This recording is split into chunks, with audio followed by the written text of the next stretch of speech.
Sarah, do you want to answer some questions? Sure, I have Yeah. no problem. So I can see that I can say, let me add mine into the chat. Um, Taking care of that whole self. So when we're at home, if you're at my house at least, I have children, I'm taking care of grandbabies, trying to homeschool, things that I normally wouldn't be doing if I was at the office. And so that self-care is very important. Getting out, walking, jogging. I've joined Camp Gladiator.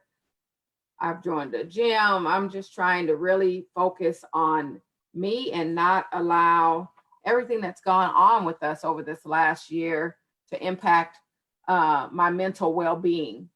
And so I'm wondering, it looks like there's a comment in the chat that says their dog is a great support. I've heard that a lot where people you have, if they've already had animals or they're getting new animals.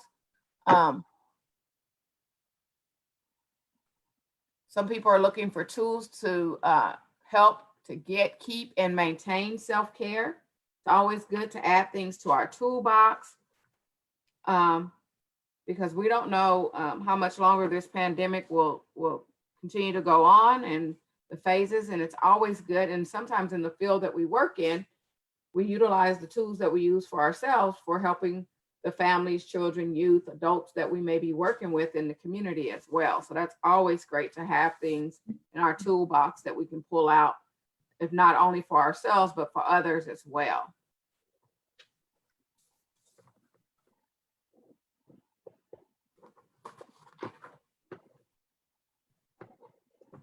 Well, thank y'all for those that gave input into the toolbox. So before we get started,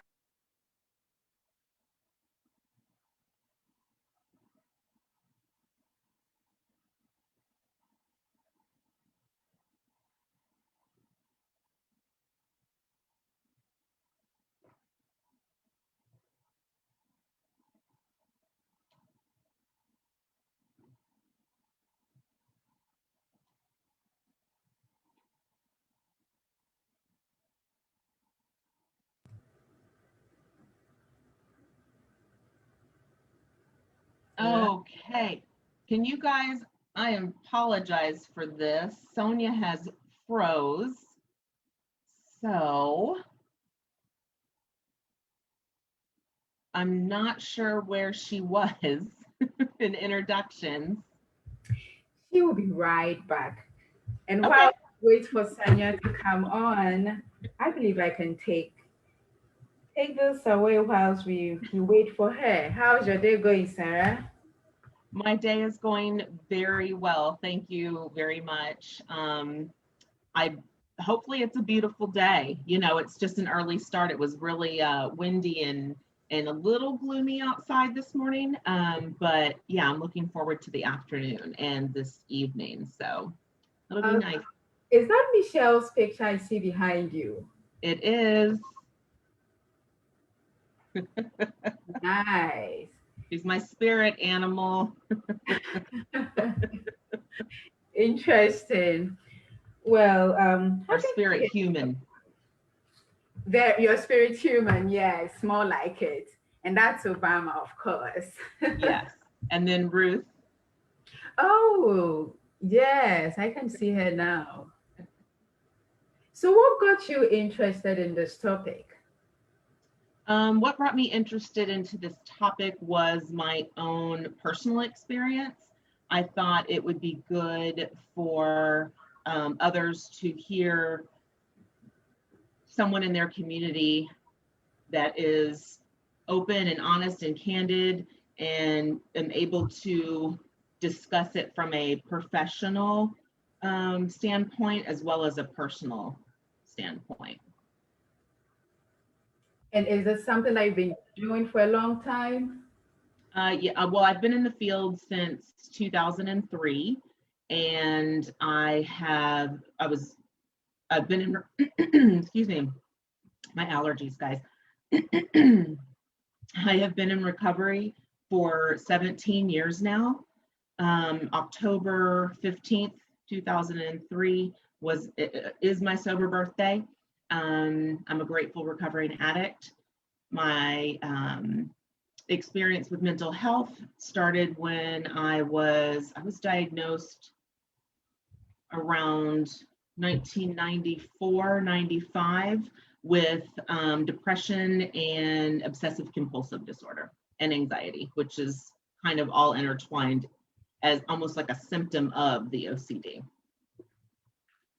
I see. Well, everyone, we are sorry that we lost our moderator.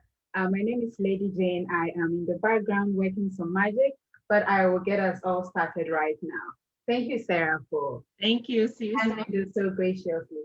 So, folks, Sarah Billingsley is a counselor at the Austin Recovery Network and a research associate at Dell Medical School at the University of Texas at Austin. She holds a master's degree in social work.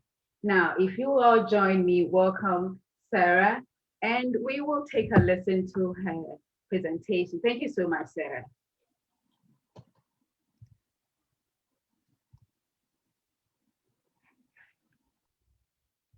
Hi, and thank you. Thank you for that introduction, and welcome everyone to the importance of taking care of your whole self, mind, body, and soul while in recovery. I struggled with how I was going to present this to everybody, so bear with me. We're in this together. I have my cheat sheets and I'm ready to go. I handouts that I am willing to send to you once I share my information at the end.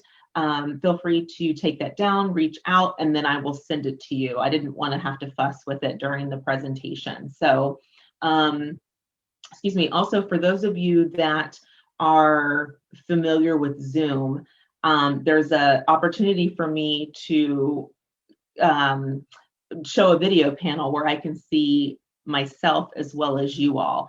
So I wanted to be clear of that, because when I pull it up, I'm going to drag it as low as I possibly can, but on your end, you may possibly see a little black box. I have checked over this and it should not be covering any of my presentation. I just want you to know that it will be there. So anyways, without further ado, we will go ahead and get started. So I will share my screen. Again, I've got my cheat sheets, so I'll be using those, and yeah, discussing substance abuse, mental health, and self-care, all while being in recovery myself. I am 17 years sober. October 15th, 2003 is my birthday. And yeah, I'm really excited to be here and talk about these statistics and what we can do differently and how we can band together and make a difference. And in that, I will be sharing my story kind of in between, but at the end, feel free to ask questions. Yeah, so we will go ahead and get started. So let me get that screen shared. I'm going to get the screen shared and then I'll go put the video up. So hold on. All right. All right, got that. So give me 1 second. Now, okay, I got my little video up. I don't know if you guys can see it. It's right here. So I'm just going to hide it. Okay, great. And then go ahead and get this started. Maybe. We want to play from the beginning. Let's get this to the beginning. Whoops. Sorry, guys, technical difficulties. Of course.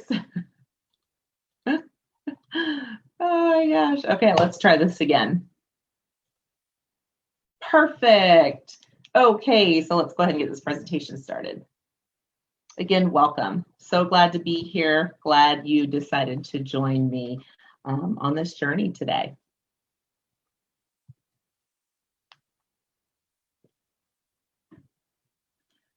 As I said before, I wasn't exactly sure how I was going to complete this presentation for you all to be most effective. I went back and forth with a few ideas and finally just decided on speaking my candid truth. and that is on what I know best. And that is being a woman, being a Black woman, being a Black woman that manages mental health, as well as being a Black woman that manages mental health in long-term recovery, practicing to strive for a better self each day, mentally, physically, and emotionally. You can see on this slide here, I thought this was really powerful. I really enjoyed this, so I thought, why not? And I love Maya Angelou, so I figured I'd put a little something up also. So it's the fire in my eyes, and it's the flash in my teeth, the swing in my wrist, and the joy in my feet. I'm a woman phenomenally. Phenomenal woman. That's me.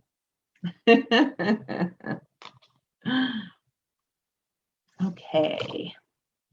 In today's presentation, I will discuss the history of mental health in African American communities, strategies for engagement, conversation regarding local and nationwide resources, to help in advocating for change, share ideas and practices for self-care, all while sharing some of my own personal experiences. There will be time at the end for questions. I will share my resources and other information as I had stated before. Though I don't have the handouts today physically, I will send them to you if you so choose.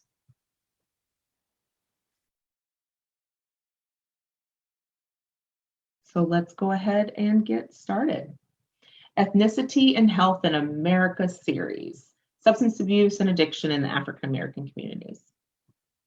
Drug addiction is a chronic disease defined by compulsive drug-seeking behaviors that has the potential for reoccurrence, relapse, and recovery. While addiction is a medical disease, it remains a stigmatized disease, which affects substance dependence research, prevention, treatment services, and legal policy in the United States.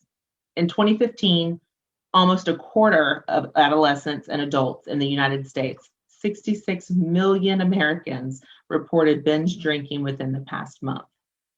In that same year, 27 million Americans reported dependence or misuse of illicit or prescription drugs, despite relatively uniform rates of substance abuse among racial and ethnic populations. There is a disproportionate rate of drug arrests for African Americans. In addition, members of racial and ethnic minority groups are most likely to experience barriers that impede their ability to assess substance abuse treatment. We must examine how to make accessible, retain, engage, and support African American individuals who are seeking to end their substance dependency. During the month of February, we commemorate African American Heritage Month. This month, the Ethnicity and Health in America series will be raising public awareness about substance abuse and addiction among African Americans. A lot of my slides are full of statistics. I'm going to go relatively quick, so of course you're not going to be able to read it all. Again, I have no intentions not to share this later, so just let me know. I just think that addiction and mental health is, it's very near and dear to me, clearly, and I think that is important to see it just as much as hear it. So yeah, I wanted to put in as much information as I could without it being too overwhelming. So anywho, all right. So the African American community has a statistically higher percentage of substance abuse than the general population. The following are some of the reasons for the high rate of addiction in African Americans. The inferiority complex resulting from the poverty of the urban areas that many African Americans inhabit, the high concentration of drug and alcohol sales in African American residential areas, the apathy towards education that keeps many African Americans trapped in illiteracy and poverty, the lingering Jim Crow prejudice that prevent African Americans from obtaining jobs that pay them as well as white Americans, the drug use of African American role models who seem unafraid of white rules or oppression and use violence to maintain a fearful respect of others, and the cultural expectation of white Americans that African Americans will drink heavily, abuse drugs, drain resources, and hamper society. Lastly, the despair of being a part of an oppressed and marginalized social group whose human rights seem to have reached a standstill. As long as the African American community is left in this rut, the issue of drug dependence among them will never improve. So let's talk about the differences between whites and African American drug addicts. Addiction specialists cannot afford to use a generalized approach for all of the patients or clients, however you call them, as African Americans face many challenges foreign to white addicts. Members of the white community usually begin their addictions because of the following reasons, among others: the stress resulting from pressure to excel, the desire to escape a painful life, or the fun with their friends that claim that the fun their friends claim that drugs bring. While in African American communities often have different relations with the drug world, including the following situations: living dominant by drug lords who control their families with debt, needing to sell drugs to supplement their family's inadequate income, emulating their African American role models who are feared fighters and abuse drugs regularly, seeing drugs regularly abused and easily obtained in their communities. Those working with African Americans in addiction recovery, like myself, must know about the African American experience in order to administer effective healing therapy. There are ways to approach addiction in African Americans. There are therapists specializing in African American recovery treatment that may utilize the following strategies: presenting recovery as a way to redeem the ancestral slavery by breaking out of the addiction, asking the patient or client what particular strength they pose and explaining how sobriety can help regain these, and referencing recovered African American addicts, ensuring them that with help, any African American drug addict can recover. So with that being said, we will then move on to mental health. So touched on a little bit about the addiction and now mental health. So I'll read this slide and then we'll move forward. Mental illness isn't a uniquely modern phenomenon. The genetic influences that stand behind some types of mental illnesses, along with the physical and chemical assaults that that can spark illnesses in some people, have always been a part of life. But the ways in which impacted people are treated by their peers, as well as the help ill people might get from their doctors, has undergone a significant amount of revision. In fact, the ways in which modern cultures both understand and deal with mental illnesses have undergone a radical transformation. However, much work remains to be done if people who have mental health concerns are to reach their true potential. And to say this as exponentially tough times for Black people in America would be an understatement. And that's why protecting the mental health of this community is vital. The deaths of Breonna Taylor, George Floyd, and now Jacob Blake, among countless lives lost at the hands of police brutality, in addition to simultaneously experiencing a disproportionate rate of deaths from COVID-19, have left many people of color fighting through psychological warfare.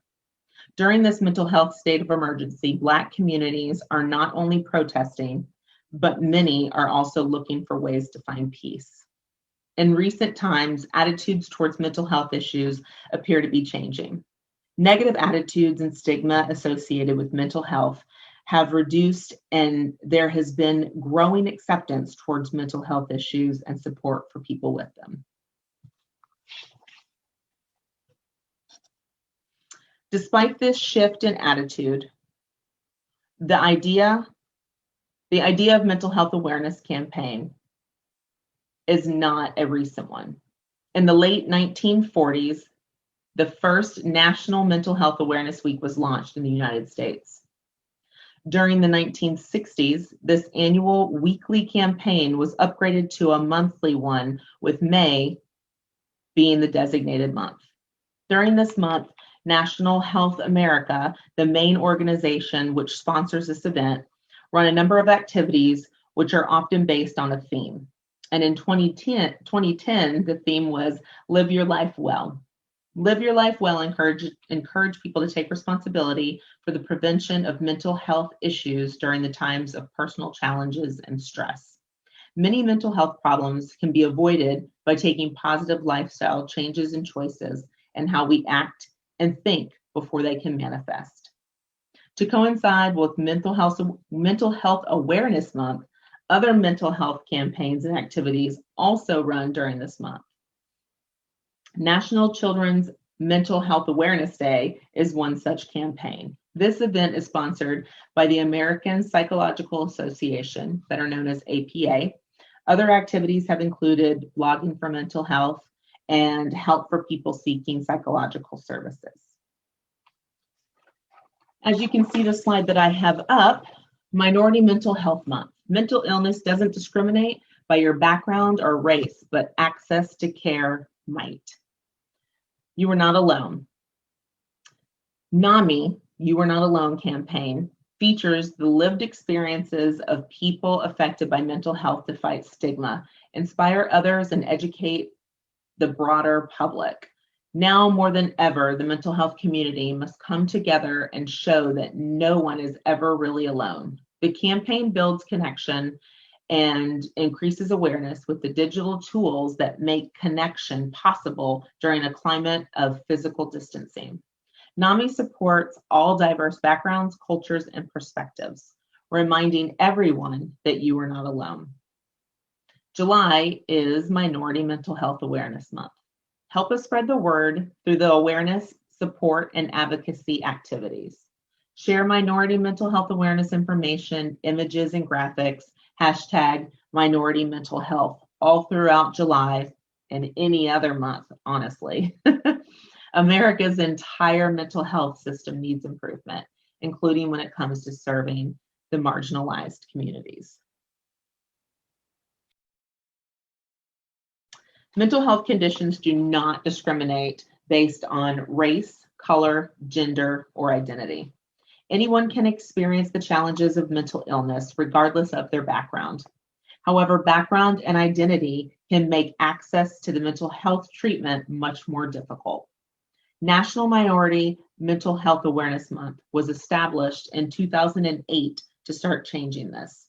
Each year, millions of Americans face the reality of living with a mental health condition. Taking on challenges of mental health conditions, healthcare coverage, and the stigma of mental illness requires all of us. In many communities, these problems are increased by less access to care, cultural stigma, and lower quality of care. African Americans are 10% more likely to experience serious psychological distress than any other race. Experts agree that these alarming statistics will only increase without elevated access to coping mechanisms.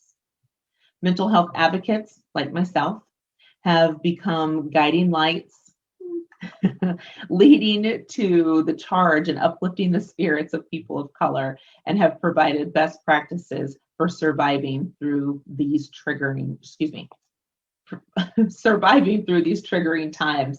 I am so tongue-tied. I'm so thankful that I have this cheat sheet. I joke and make light, but clearly I have mental health. I manage my own mental health and have for years. I struggled prior to that. And now in a field where I can advocate and assist and support the best way that I can. So I'm very thankful to be here and very thankful to do that. So making light sometimes is part of it. So anywho, moving on. America's entire mental health system needs improvement, including when it comes to serving marginalized communities. When trying to access treatment, these communities have to contend with, language barriers, a culturally insensitive system, racism, bias, and discrimination in treatment settings, lower quality of care, lower chance of healthcare coverage, stigma from several angles for being a minority and for having a mental illness. These are all in addition to the usual roadblocks. Many cultures also view mental health treatment as a luxury, considering symptoms as a phase that will eventually just pass. These harmful perceptions of mental illness can further isolate individuals who desperately need help. I see this all the time in my clients and with what I do. Their grandmother or their great-great-grandmother or great-great-great-grandmother just wasn't talked about. It's not something that they did. It's, she just drinks a lot, or, she just mumbles. She's talking to herself. Well, it's a little bit more extensive. And because it is so hush-hush and there is a stigma, it's not getting treated properly. And so by the grace of our higher power, whoever that may be for you, if you believe or not, regardless, life is improving on that end. And so we can only go up. Very thankful for that. Excuse me. All right. Here's the next slide. So stigmas all too often keep people from seeking the mental health care they need and deserve. But even worse, some people feel those stigmas more strongly than others. African Americans receive mental health care at half the rate that Caucasians do, according to a 2010 study, even though both experience the same rates of mental illness.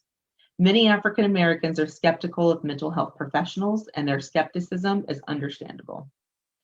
Therapy has not always been accessible to African American communities, nor has it always offered quality care.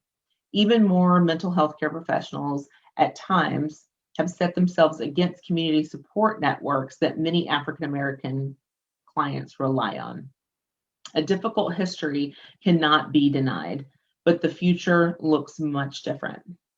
More recent studies show that African Americans are seeking out and receiving the therapy that they deserve.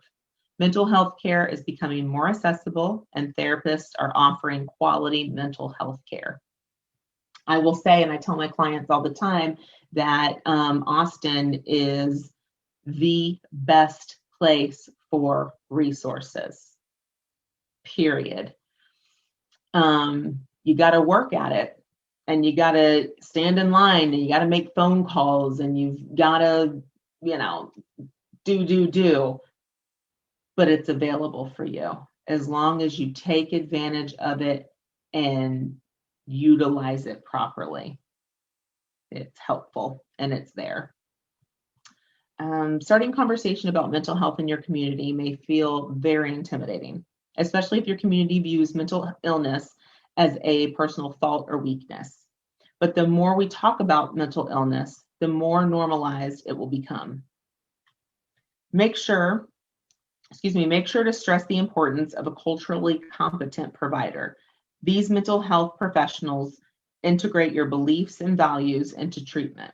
To find a provider that does this, You may have to do a significant amount of research. In addition to searching online, you can also ask a trusted friend, family member for recommendations, ask for referrals from a cultural organization like a fraternity or the NAACP, and they can be helpful for the community. I've got some resources I'll show here also in a little bit. When a person experiences mental health symptoms, one of the most helpful and important and comforting feelings is knowing that you are not alone. It can be incredibly reassuring to know in this moment right now, someone else is going through similar struggles as you are, regardless of where they are, who they are, or how they identify.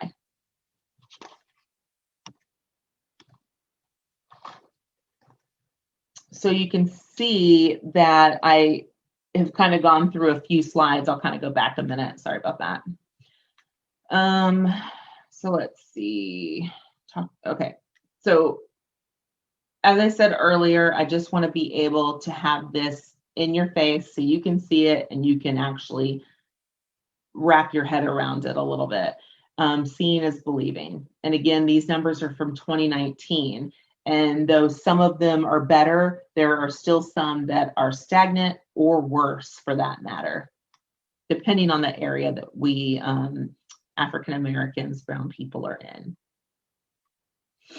in. This one, I think, really kind of stuck with me. I did want to touch base on some of these. So let me say this, the information on these infographic slides, and that would be the slides that I have up, which are, I think, are slides 12 through 15. And this page comes from studies conducted by organizations like Substance Abuse and Mental Health Services Administration, which a lot of us know as SAMHSA, or the Center for Disease Control and Prevention, the CDC, and the U.S. Department of Justice. The terminology used reflects what is used in the original studies.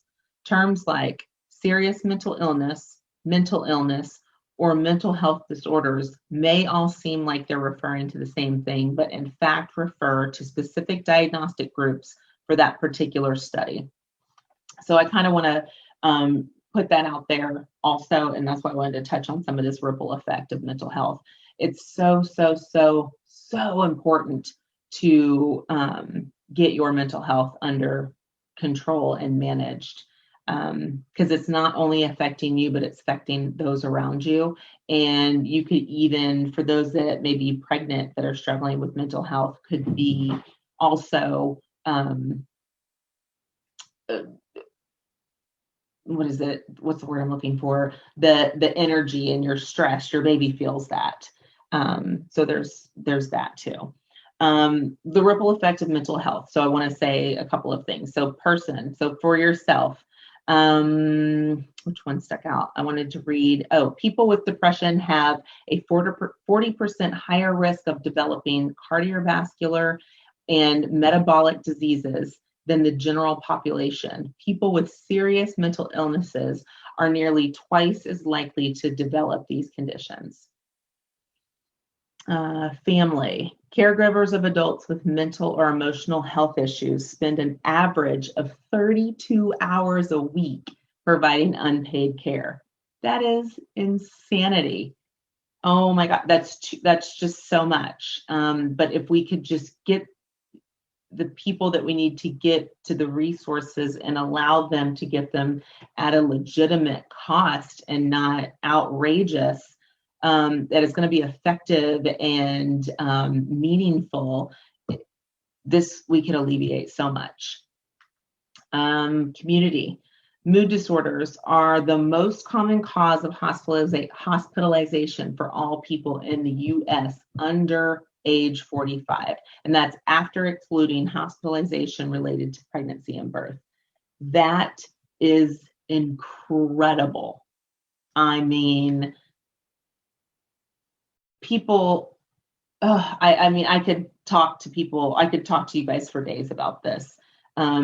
It just breaks my heart that instead of allowing someone the proper resources, and I don't mean hospitalization, I mean therapy, medication management, if that's what they choose, holistic management, whatever the case may be. It's just, this doesn't have to be, guys. We're here to make a difference, and we're here to do something about that. And that's why I'm here today. And then a little piece on the world. So depression is a leading cause of disability worldwide. And because of the African American community and how it's a stigma and how we push things under the rug, it doesn't get managed and taken care of. It doesn't get addressed and taken care of and managed. So yes, our sisters and brothers will end up being institutionalized, hospitalized due to that. We can change that. We can change that. Here, so the next few slides, as I said before, just like random resources.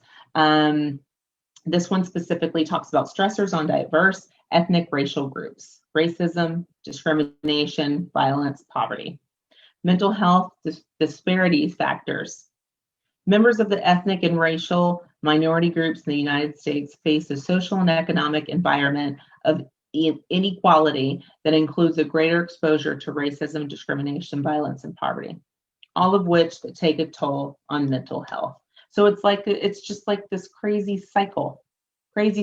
So how and when are we going to break it, right? We're going to band together. That's what we're going to do, band together.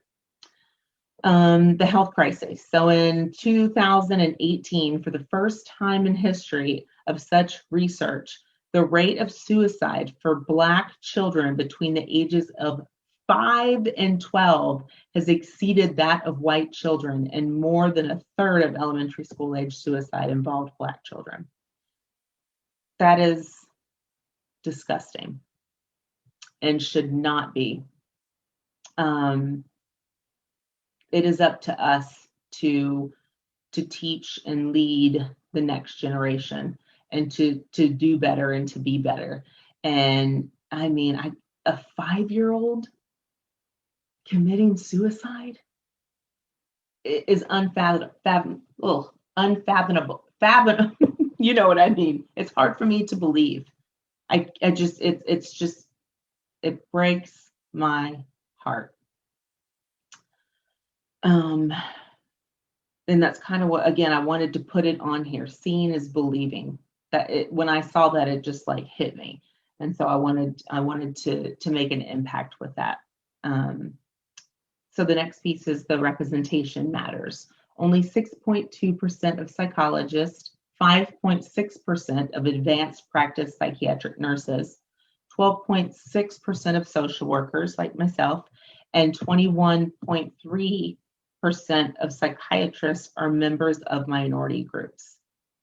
I work for a company, and I am one of 3 Black people. 3. All female. I am in the outpatient program. My sister, coworker, is in the inpatient program. And my other sister, coworker, she works overnight.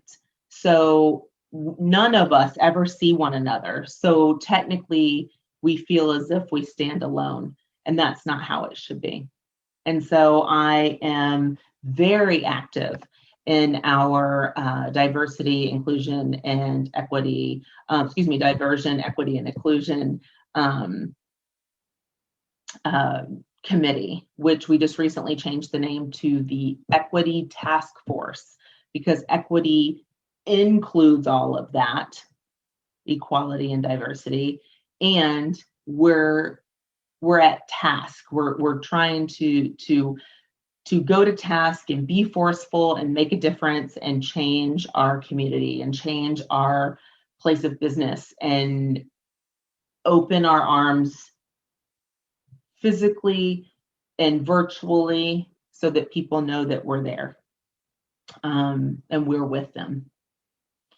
And so then that takes me to the community stigma.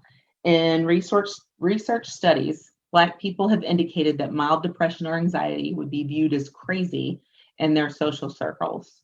Many of those interviewed also believe that discussions about mental illness would not be appropriate even among family.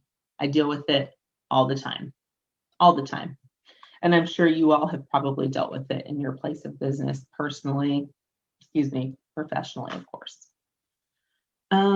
So that concludes that portion as far as the mental health goes. These next several slides, very overwhelming, but they are resources specific to Black people in our community, locally, nationally, internationally. One that has, I figured I'd read one or two off of each page. So for instance, the Black Mental Health Alliance provides information and resources and a Find a Therapist locator to connect with a culturally competent mental health professional. And that's one of any color. However, 99% of them are Black. And I know that only because I've been a part of that organization for some time. Let's see, the Black Women's Health Imperative organization advancing health equity and social justice for Black women through policy, advocacy, education, research, and leadership development.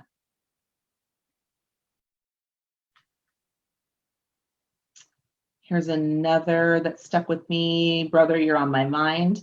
An initiative launched by Omega Psi Phi fraternity, and basically it's raising awareness and allowing other Black brothers associated with depression and stress, etc., and their families to come to get resources from them to spread the word and to be able to support one another.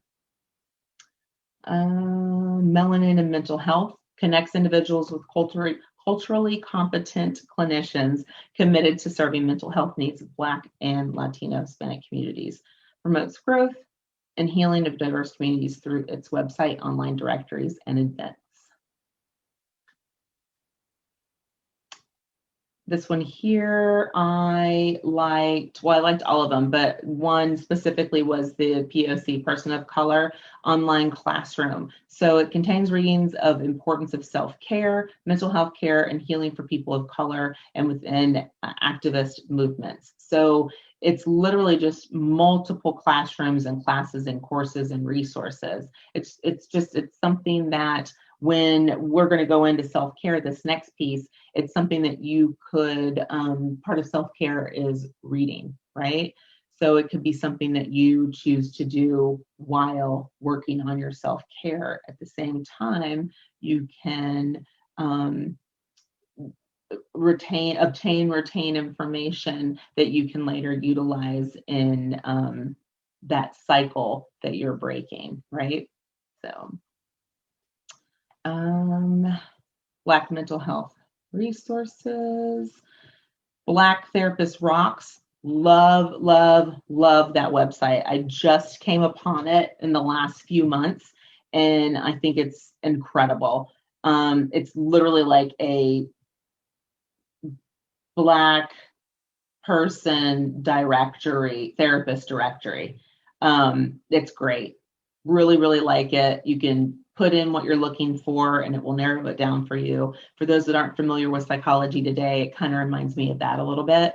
And you can also put yourself on it as well if you're a therapist.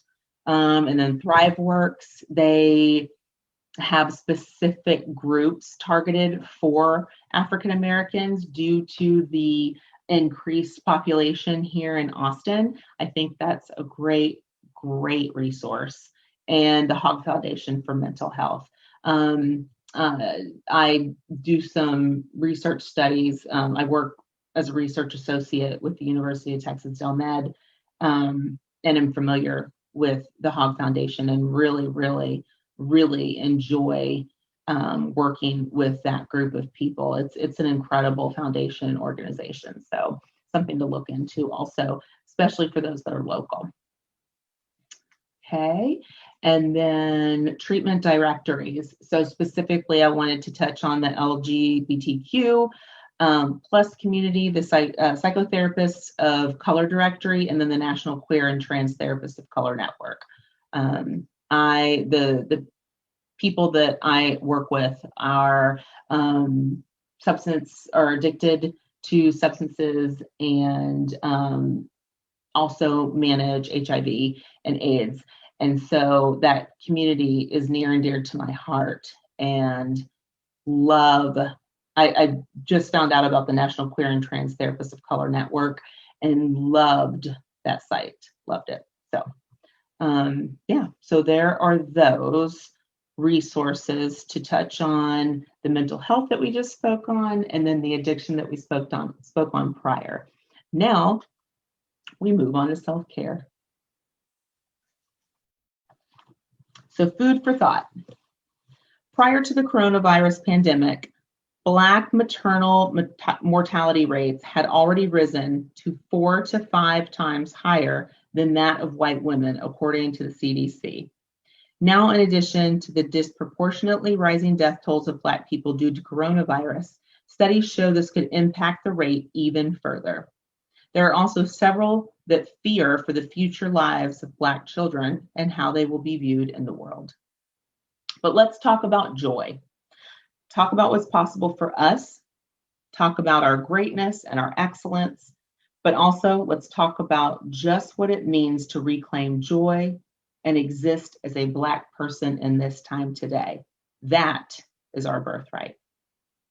Black people have generationally had to overlook their own emotions, pain, well-being, mental health, and trauma to take care of white people's feelings. We have had to perform this numb, strong role for so long that we forgot, or perhaps didn't even realize it was necessary to take care of ourselves first and foremost. Experts advise that now is really the time to pour back into ourselves if you haven't done so in the past or already. It's time to make that time for yourself. It is paramount. Self-care, although fun, isn't just face masks, soaking in the bathtub, and completing these scenic yoga poses, right? It isn't something that you do occasionally. Self-care is a choice to do things that speak to your heart and soul in ways that nourish you, pick you up, and keep you going to face life again tomorrow. It is that thing that you do that makes you feel alive, sustains you, and fills you with gratitude. For so long, women of color have been told what self-care looks like from perspectives that are not like that of their own. While there is nothing wrong with the woman of all walks of life spreading all kinds of self-care, for the women of color, it looks a little bit different than their counterparts, particularly because self-care for us is tied into so much culturally, racially, politically, spiritually, and medically. It will not typically look like green smoothies and Lululemon on the beautiful beaches of the South Pacific. In African American communities, we are used to seeing the brown and Black women taking care of everyone else's needs before their own. There is a fear that if we don't do so, then we are labeled as selfish or uncaring by our very own people. I have seen women labeled as selfish because they prioritize the gym and their own therapy over a request of a family member that has asked of them. However, women of color can be so selfless. In fact, due to this, we end up taking care of ourselves, we end up not taking care of ourselves and put others at risk and put ourselves at risk for major health and wellness concerns. Women of color have the highest risk of obesity, depression, anxiety, and heart disease because we do not take better care of ourselves and don't manage our stress appropriately. Depression and anxiety is what I suffer from. I am diagnosed with obsessive compulsive disorder. It's one thing I hear people say all the time, oh God, I'm so OCD, I do this, I do that. It has affected my life drastically. And without therapy and medication management, I don't know where I would be today. It has caused me to lose jobs, to lose relationships, to lose a sense of self. And then depression just falls alongside with that. And it has taken a lot of effort and time, but I could not be happier with where I am today, and can't express that enough. But to go on, enough is enough, right? It is okay to help others, but not at the cost of without help, not at the cost of helping ourselves, of not being able to help ourselves. Self-care for the women of color is a lifestyle, a daily practice. It is a reset, a recharge, a readjust, a restart, a refocus, reclaim, reemerge, release, all of it, as much as you want, whenever the heck you want. It is putting your whole mind, body, and soul into it. Self-care for the woman of color is a radical act that goes against everything we have ever been taught to be. Here are some of my favorite self-care practices. Finding stillness. It is important to listen to your body and take time to process everything being experienced, especially in this hustle and bustle of this crazy world that we live in. And now COVID is involved. It's a lot. So allowing yourself time to be still, fully process is how we access our calm mind as well as access our higher solutions. A calm mind is a powerful mind and tool. This is vital in times of challenging chaos, planning, organizing, and uprising. Spend some part of the day centering into your power. Meditations and breathing practices are great for this. There are a wide variety of virtual meditations available for free or at low cost. I am huge into YouTube. There are so many things that you can find, and I love it, love it, love it. Quick 5-10 minute meditations you can do before you get up, after you go, or before you get up, or before you go to bed, or in the middle of the day, or whatever, but it's super helpful. And the Calm app, love it. Love that. It costs money, but utilize it for the trial and then be done. I shouldn't be saying that. Another thing I like to do is group therapy. So it's join a safe space or group therapy. This is a great way for people who haven't necessarily gotten their feet wet in therapy and want to access a free source with those alike. Very helpful. Recently lost my mom. It's still recently. It's still in the first year. The anniversary of her passing is March 4th, and that is right when COVID hit last year. And so what I did was join a grief support group, and it has been excellent and super helpful. Not just for the grief purpose, but I've now made long-lasting relationships for the rest of my life out of that. So it's been great. Move mindfully. One or more ways for a mental relief is to circulate the energy in your body around you. So it's kind of like finding your stillness, meditation, stretching, whatever that looks like for you. Practice self-compassion. The things we say to ourselves are not typically what we do, right? So practice loving kindness by turning understanding, love, and acceptance inward with the mirror, right? Forgive yourself for what you do and what you do not know, and recognize that you are imperfectly perfect. You will continue to make mistakes. Just accept it and move on. Learn from it. Another one I like is reaching out. I am huge at reaching out because of my mental health. I think that it's important for me to, when I'm feeling a certain kind of way, I want to make sure that it is in the universe and people know what's going on around me. So I will shoot a simple text to somebody that I know and trust and supports me and is there for me, to listen, not to talk, but to listen. And that helps me. Emotional pain is killing us slowly. And, stop suffering in silence, reach out. Why not? There are plenty of people out there to help. Utilize it, take advantage, love it, embrace it. As I said earlier, it's like, as a therapist, I know the importance of therapy and its benefits.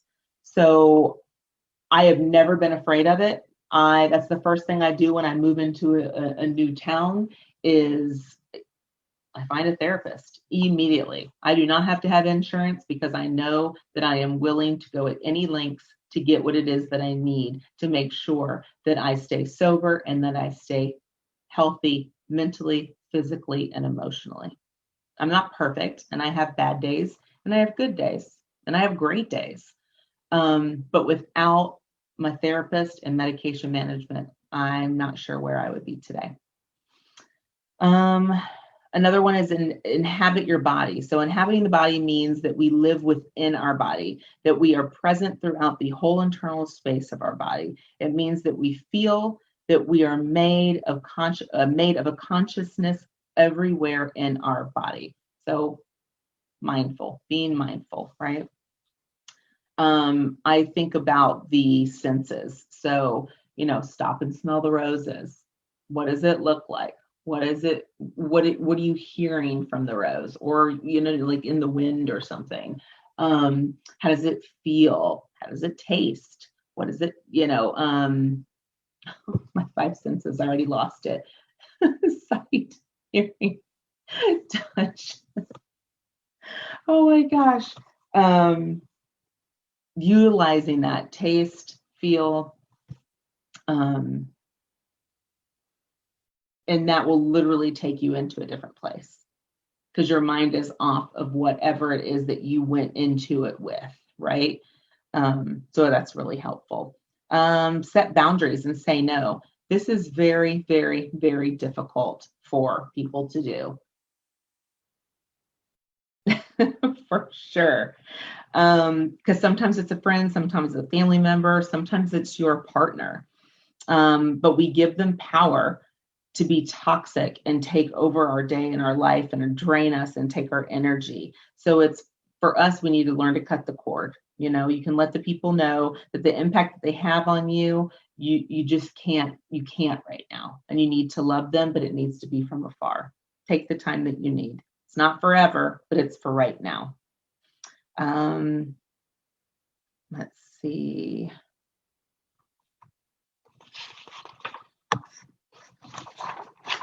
And I've had this slide up for some time. There's also this other one as well, but I wanted to be able to touch on mind. So focusing on your self-care, mind, find a great therapist, art, doodle, finger paint, dance. I have a girlfriend that takes random dance classes on Zoom and just dances around the office as an outlet. It's a beautiful thing. I love it. Belly. So drink lots of water, cook your favorite meals, take yourself out to eat. Body, breathing, right? Daily stretches. Love a good bath with some Epsom salt, lavender. Love it. Massage. If you have the opportunity, the financial stability to do that, I highly recommend it. There's some great places in this area. I splurge every once in a while because of the job that I do. I think it's helpful. I carry a lot of stress on my shoulders, which most people do. So anyways, and then spirit. So creating healthy boundaries. I put that one first so everybody would see that. And then love the outlet of screaming. I have a group where I have a couple of groups. I have one that's a silence group. I have one that is a screaming group. And then I've got another one that is a laughing group. And the screaming group, it's hard for people to get involved at first, but once one person gets involved and they understand the reason why we're doing it, it is such a powerful and energetic and therapeutic piece. And it's a crazy way to start the day, but a perfect way to start the day. So, yeah, so those are the slides. And in conclusion, we must be better physically, mentally, and emotionally for ourselves first, both when things are bad and when things are good. By practicing these things when they are good and bad, we make self-care a part of our every fiber. And when we can be better for ourselves, we can be better for others. That's all I got. I'm done. Just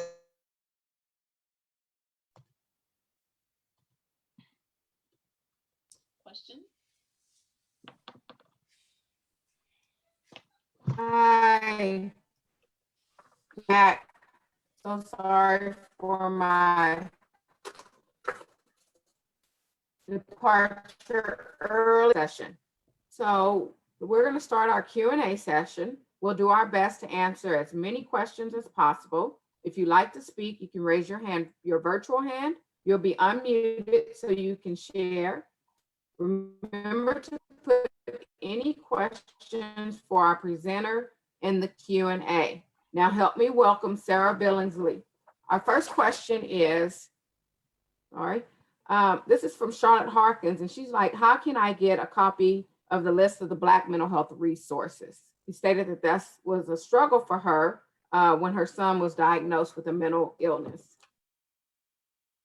I will, so whenever, hopefully Lady will go back, but I have a slide that has my information on it.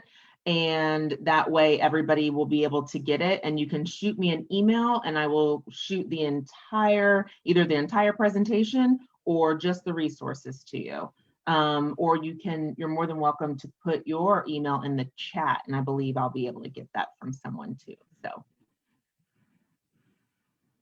Okay, that's great, because that was one of the other questions was about getting a copy of the slides, because some of the slides were blurry for some of the people who were watching, and they couldn't write down all the numbers. So if people can put their names in the chat, their email addresses and things like that, then we can make sure that you get a copy of the PowerPoint. The next question, you talked about cutting ties with toxic people. And so they want to know, how do you cut ties with toxic family members and deal with the guilt?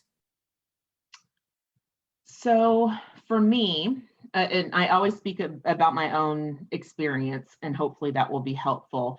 But as far as that goes, what I have typically done in the past is first it's staying away from them and physically, and not answering calls, texts, Facebook, whatever the case may be. And then I typically sit down and write what I would like to say to them. I go over it with my therapist, and then I will typically send it in an email. I've done it once before over the phone, but it's very hard to do because there's always that back and forth. So I typically just send it in an email and let them know that I need to focus on myself. And right now that does not have them in the picture. And that's all in so many words. And as far as the guilt goes, I work around that guilt with my therapist. I'll be very honest that the people that I did step away from for some time, one, I still don't have a relationship with. I did not feel guilty because it was the best for me and my recovery. Okay, thank you. Next, I need to call on Chanel. It looks like she's in our Zoom. Is there a question, Miss Chanel? Yes, I'm sorry. I had to try to unmute it. Hey, Chanel. Hey, Miss Sarah. I used to work with Sarah. She's so amazing. Sarah, I want the information because I'm starting to do groups, but I like the idea of the silence group, the screaming group, and the laughing group. So if you can please, oh, they asked me to start my video. I would, are you asking me to show my face? It says the host asked you to start. Yes. Oh my God, my hair. I am working from home, and y'all know how we are about our head. I have a do-rag on. Hold on. Girl, you need to stop. I'm just saying, Okay, hold on. Hold on. Imani, please. I'm also trying to help my daughter. So, I want to know how to do those groups. So if I send you my email, I guess Yes, I'll ma'am. go to your profile, put my email in there. Can you send me the information on how to do those groups? Because they sound like they would be very, very helpful. And I would like, Yeah, I can give you a call even too. you have my personal number? Mm-hmm. Okay. All right, cool. Thanks. So good to see you. You too. And is your number the same? Because I think I have Yes. yours. Okay, Yes, okay. ma'am. Okay, thank you. Oh, you look so beautiful. Thank you. Thank you for sharing, though. I appreciate it. You're very welcome. Thank you, Ms. Chanel. We do have a couple more questions that have come in through the Q&A. How can a person help a family member consider getting substance treatment? Help when the person doesn't show any interest in getting help. That is very frequent. As a matter of fact, I was the exact same way. As far as getting help, so there's two things that we, the family member, can do, and that is look into Al-Anon meetings. And that is also in the information that I can send out later. And that is more so a meeting for you and getting support around family that is in active addiction or is in recovery. But as far as a family member, getting them involved, I know that in the past, typically people have just given them information or sat down and talked with them or even made an appointment for them, and the family member goes and is reluctant. But once the appointment is set, they typically have a conversation with intake or admissions, and then they will most likely start treatment. It doesn't mean they're going to want to, but that's been my experience in the past. I know for me, my personal experience is that I didn't want to go and made a big deal about it for many facilities that my family was trying to put me in. And then finally, I lived in Florida at the time. And for those that are familiar or even not familiar, they have an act called the Baker Act. The Baker Act. And so that is a law where your family member can involuntarily commit you to behavioral health or substance abuse addiction. So that happened a couple of times. And then the last time when I was put into substance abuse treatment, we would always go shopping for the school year and get a nice, first day outfit. And so my family went to do that. And come to find out, in short, there was a suitcase in the trunk, and we had a Suburban, and I just happened to look in the back of it, saw a suitcase. I was like, what the heck are we doing? This is crazy. Long story short, they're like, surprise, we're taking you to treatment. So that's how I was put into substance abuse treatment the last time. I don't want to say the last time. The last time was legal pushed me into it, but one of the last times was when my family dropped me off, and I went reluctantly. Finished the program, just walked the walk, did what I had to do to check things, and but I came around, so here I am today. I hope that answered your question. It was kind of all over the place. There's a follow-up to that question. Someone asked, did you need their consent to make an appointment for a family member? So when you're talking about making an appointment for a family member, do you have to have their consent to do so? Yeah, I have, this is a touchy subject. So do you need their consent? Of course. But do you need their consent? No. We have people that have family set up appointments.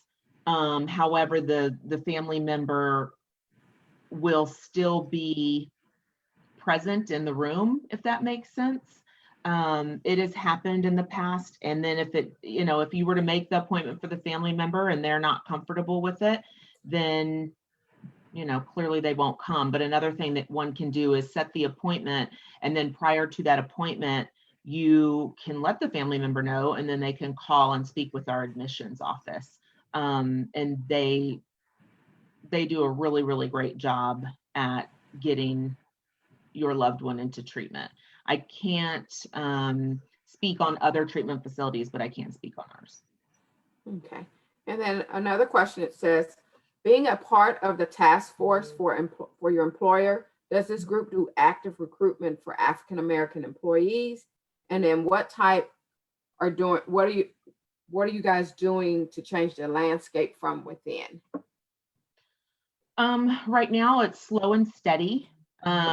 Because we are right now, because of the pandemic, we restructured our program. So what we're doing at this point is we're wrapping up the strategic plan that we are going to be focusing on in the next few years. And so when that is done, it's been addressed by our executive director that we will be focusing more so on the equity task force. So it's slow moving, but as far as recruitment goes, yes, there has been reach out or contact to the other employees and other people in the community to try to get them onto our team. So again, it's slow and steady, and COVID has changed us and others significantly. So things are looking up. Things are looking up. Okay. That looks like that was the last of the questions that I have in the Q&A. Do you have any questions, Lady Jane, over there in the Zoom area at all? No, we're good. Okay. So that looked like the last of our questions. So I want to thank you, Ms. Sarah, for sharing your knowledge and insight with us. And many thanks to all of you for joining us today in this session and the wonderful questions that you asked. Please take a few minutes to complete the workshop survey. It helps us know how we're doing. And if you're seeking CEUs, remember that your forms will be in the survey. The links for both are in the chat. Lady, can I ask if you can pull up the slide with my information by chance? Yes. And we can also email all of that to attendees. I think that would be better. Okay, that's perfect. Love it. Thank you so much. I appreciate it. Thank you, everyone that joined. Sonia, thank you. Lady, thank you. I will see you later. Have a blessed day. All right, you guys have a great day today and enjoy the conference.